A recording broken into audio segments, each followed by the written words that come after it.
Hello guys, ഇത് നമ്മൾ എന്തിട്ടാന്ന് പ്രേരത്തിന് എടുക്കുന്നത് അത് ഞാൻ പറയാട്ടോ.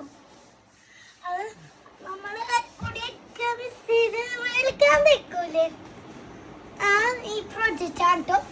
നല്ലോണം ഭർത്താണെങ്കിലും വെളുക്കൂലട്ടോ നമ്മള്. പിന്നെ കൈയൊക്കെ നോക്കി, അത് ഫുള്ളും വെച്ചിട്ട് വെളുത്ത കൈയായിട്ടു. കടയിൽ നിന്ന് വാങ്ങിക്കണ്ടല്ലോ കേട്ടോ. നമുക്ക് ഈ വീട്ടിലുണ്ടാക്കുന്ന ഒരു എളുപ്പമുള്ള സാധനം കിട്ടും. അമ്മമാർക്കൊക്കെ പറ്റും, കുഞ്ഞുങ്ങൾക്കൊക്കെ പറ്റും. അതിൻ്റെ ഒരു പ്രൊജക്റ്റാണ് കേട്ടോ ഞാൻ ഈ മുഖത്ത് വെച്ചിരിക്കുന്നത്. ഇത്തിരി മാവും ഇത്തിരി വെള്ളവും ഇത്തിരി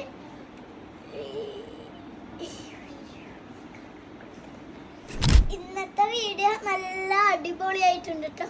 അപ്പൊ വേറെ വീഡിയോയിലോട്ട് കാണാം. Bye bye.